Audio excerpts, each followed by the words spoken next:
إن الحمد لله نحمده ونستعينه ونستغفره ونعوذ بالله من شرور أنفسنا وسيئات أعمالنا.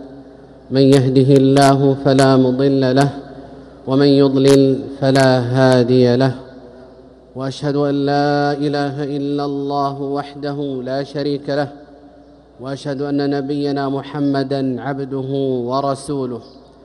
يا أيها الذين آمنوا اتقوا الله حق تقاته ولا تموتن إلا وأنتم مسلمون. يا أيها الناس اتقوا ربكم الذي خلقكم من نفس واحدة وخلق منها زوجها وبث منهما رجالا كثيرا ونساء، واتقوا الله الذي تساءلون به والأرحام إن الله كان عليكم رقيبا. يا أيها الذين آمنوا اتقوا الله وقولوا قولا سديدا يصلح لكم أعمالكم ويغفر لكم ذنوبكم، ومن يطع الله ورسوله فقد فاز فوزا عظيما. أما بعد، فإن أصدق الحديث كتاب الله، وخير الهدي هدي محمد صلى الله عليه وسلم، وشر الأمور محدثاتها، وكل محدثة بدعة، وكل بدعة ضلالة. أيها الناس، إن الله جلت حكمته خلقكم لتعبدوه، وكلفكم من الأعمال بما تطيقون فاعملوه، ولم يخلقكم سدى وهملا، بل خلق الموت والحياة ليبلوكم أيكم أحسن عملا. وقد شرع لكم من الدين ما شرع، وحذركم من الضلالات والبدع، فاتقوا الله بامتثال الأوامر واجتناب المناهي والكبائر، والاستبصار بما في القرآن العظيم من البصائر، فقد أنزله عليكم لتتبعوه، فإنه للنجاة من أعظم الذخائر، لما فيه من فرائض وفضائل ومواعظ وزواجر وتحليل وتحريم، فما للنفوس لا تستجيب لأوامره ولا تنتهي بنواهيه وزواجره، ولا تراقب من يعلم علانية العبد وسرائره وضمائره وظواهره.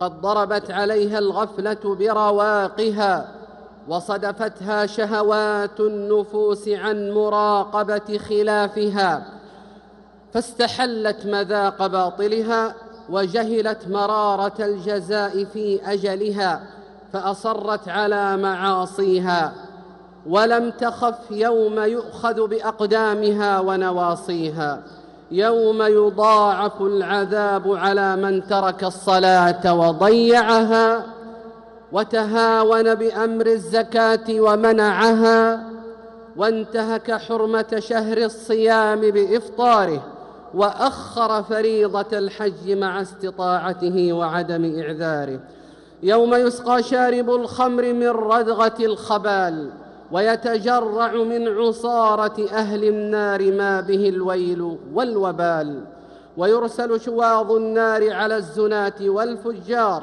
ويضربون بسياطها على الفروج والأدبار، ويأكل آكل الربا من شجر من زقوم، وما ظهر في قوم الزنا والربا إلا أحلوا بأنفسهم عذاب الله، نعوذ بالله من سخطه وعذابه، ويظل الظالمون في سموم وحميم وظل من يحموم.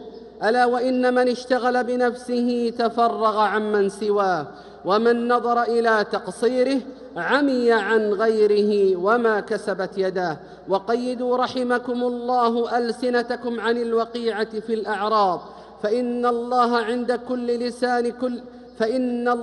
عند لسان كل قائل، ومن انتهك عرض أخيه وآذاه قولا أو فعلا كان خصمه الله. قال سبحانه وتعالى: والذين يؤذون المؤمنين والمؤمنات بغير ما اكتسبوا. قال العلامة ابن عثيمين رحمه الله تعالى: هو أن يحصل للمؤمن أذية من فعل أو قول، فالذين يؤذون المؤمنين بغير ما اكتسبوا قد تحملوا على أنفسهم البهتان، وهو الكذب والإثم المبين، هو العقوبة العظيمة، نسأل الله العافية. انتهى كلامه رحمه الله تعالى، وجزاه الله عن الإسلام والمسلمين خيرا. ربنا اجعل ألسنتنا عفيفة وقلوبنا محبة للمؤمنين. ربنا اغفر لنا ولإخواننا الذين سبقونا بالإيمان، ولا تجعل في قلوبنا غلا للذين آمنوا، ربنا إنك رؤوف رحيم. اللهم أعذنا من الهوى ومن النفس الأمارة بالسوء ومن الشيطان الرجيم. فاتقوا الله عباد الله، وبادروا فسحة المهل ما دام مبذولا، وواصلوا صحة العمل ما دام بإذن الله مقبولا. وأقلعوا عن المخالفات ما دام حبل الحياة موصولا. وأقصر أيها المغرور أملك فالعمر قصير، وأخلص لله عملك فالناقد بصير، واترك زللك فالحساب عسير، وأصلح بالتوبة خللك ليطيب لك المصير. أخرج الإمام أحمد رحمه الله والبخاري رحمه الله في الأدب المفرد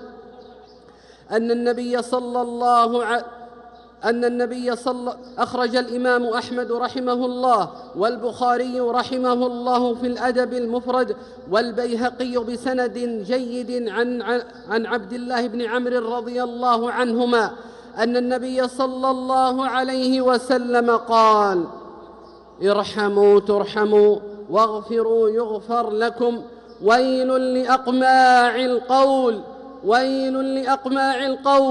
ويل للمصرين الذين يصرون على ما فعلوا وهم يعلمون. وأقماع القول الذين يستمعون القول ولا يعونه ولا يعملون به. أعوذ بالله من الشيطان الرجيم. بسم الله الرحمن الرحيم. فبشر عباد الذين يستمعون القول فيتبعون أحسنه، أولئك الذين هداهم الله وأولئك هم أولو الألباب. بارك الله لي ولكم في القرآن، ونفعني وإياكم بما فيه من البيان. أقول قولي هذا وأستغفر الله لي ولكم ولسائر المسلمين من كل ذنب فاستغفروه، إنه هو الغفور الرحيم.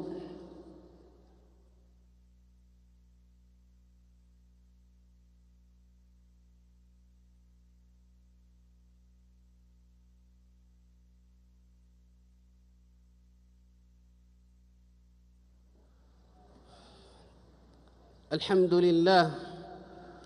لله حمدا دائما مع خلوده، والحمد لله حمدا دائما لا منتهى له دون مشيئته، والحمد لله حمدا دائما لا يوالي قائلها إلا رضاه، والحمد لله حمدا دائما كل طرفة عين ونفس نفس. والصلاة والسلام على نبينا محمد وعلى آله وأصحابه ومن اهتدى بهديه ودعا بدعوته. أما بعد، فاتقوا الله أيها المسلمون والمسلمات لعلكم تفلحون، وأيقظوا نفوسكم من غفلاتها وخذوا بها إلى طريق نجاتها. ألا وإنكم وقوف، والآجال بكم سائرة، وحلال الأيام بكم مسافرة، ورقود المنايا في فنائكم ساهرة. تريدون عرض الدنيا والله يريد الآخرة. واشكروا نعم الله يزدكم من نعمائه، فتح لكم من الجود والمعروف أبوابا، وأنشأ لكم بمحض الفضل والكرم سحابا ثقالا، كونه الولي الحميد اللطيف الحكيم، وساقه بالرياح سوقا حثيثا، وأوقره من البركة غوثا مغيثا. فاشكروا نعم الله يزدكم من نعمائه، واتقوه وتوبوا إليه لتفوزوا بمغفرته ورضائه. عباد الله، أكثروا من الصلاة والسلام على ملاذ الورى في الموقف العظيم يوم القيامة، نبينا وشفيعنا محمد صلى الله عليه وعلى آله وسلم تسليما. وارض اللهم عن الخلفاء الراشدين وعن سائر الصحب أجمعين وعن التابعين لهم بإحسان إلى يوم الدين. اللهم انفعنا بمحبتهم واحشرنا يا الله في زمرتهم، ولا تخالف بنا عن سنتهم وطريقتهم يا أكرم الأكرمين. اللهم أيد الإسلام اللهم أيد الإسلام والمسلمين، وأعل بفضلك كلمة الحق والدين. اللهم أيد بالحق والتوفيق والتسديد لما تحب وترضى إمامنا وولي أمرنا خادم الحرمين الشريفين الملك سلمان بن عبد العزيز. اللهم وارزقه البطانة الصالحة، وأعز به دينك، وأعل به كلمتك، واجعله نصرة للإسلام والمسلمين، واجمع به كلمة المسلمين على الحق والهدى يا رب العالمين. اللهم وفق ولي عهده صاحب السمو الملكي الأمير محمد بن سلمان بن عبد العزيز وإخوانه وأعوانه للحق والهدى وكل ما فيه صلاح العباد والبلاد، واجزهم خيرا عن الحرمين الشريفين وكل ما يقدمونه للإسلام والمسلمين. اللهم وفق ولاة أمور المسلمين للعمل بكتابك وبسنة نبيك محمد صلى الله عليه وسلم، واجعلهم مرحمة لعبادك المؤمنين، واجمع كلمتهم على الحق يا رب العالمين. ووفق جميع ولاة أمور المسلمين لما فيه صلاح البلاد والعباد وصلاح أوطانهم، وأسبل اللهم سترك على بلادنا وعلى جميع بلاد المسلمين. اللهم إنا نعوذ برضاك من سخطك وبمعافاتك من عقوبتك، وبك منك لا نحصي ثناء عليك أنت كما أثنيت على نفسك.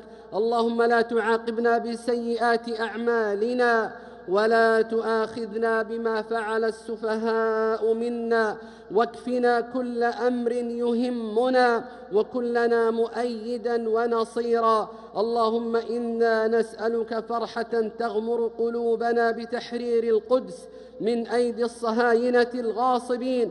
اللهم ارمهم بسهمك الصائب، وأنزل عليهم بأسك الثاقب يا ولي المستضعفين، يا ذا القوة المتين، يا مجري السحاب، يا مجري السحاب، ويا هازم